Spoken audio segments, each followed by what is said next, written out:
তারা সাহায্য না করলে কেউ কখনো এইভাবে পালাতে পারে। কড়া শাস্তির ব্যবস্থা করা উচিত ওইসব ছেলে।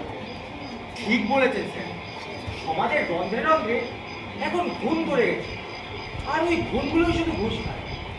আপনি একটু ভেবে দেখুন তো, জেলারদের মধ্যে যদি কেউ ঘুষ নাই খেত, তাহলে কি লোকটা ওইভাবে জেল ভেঙে বানাতে পারতো?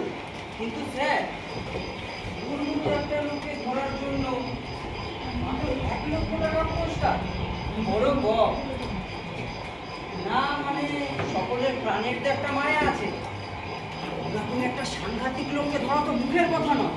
শুনেছি ওইটা নাকি মুহূর্তে মুহূর্তে ছদ্মবেশ পরিবর্তন করে, কাছ থেকে দেখলে কেউ তাকে চিনতে পারবে না, এত সাংঘাতিক সে। অবশ্যই এটা ঠিক যে পুলিশদের মধ্যে যেই তাকে ধরুক, প্রমোশনটাকেও আটকাতে পারবে না। হ্যাঁ, দেখো, এই জায়গাটায় আমি নিজে নজর রাখবো। আচ্ছা স্যার, বলেছিলাম না? কি দেখলে? না, ও বলছিল জায়গাটা ভালো করে দেখার জন্য, ও নজরে রাখার জন্য। হ্যাঁ, জায়গাটা যেরকম, তাতে যদি ও হঠাৎ এখানে একটু উদয় হন, আমি কিন্তু মোটেই আশ্চর্য হব।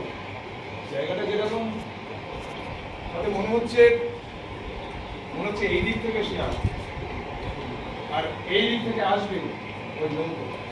আর আমি তখন এমনি করে রিভলভারটা ধরে আস্তে আস্তে নামবো। কিন্তু একবার যদি ফসকায়, আর সারা জীবনে ওকে খুঁজে পেতে হবে। হয়তো কথা ভাবতে মেরে লুকিয়ে বসে থাকবে, দেশের লোক জানলেও কেউ শব্দটি করবে না।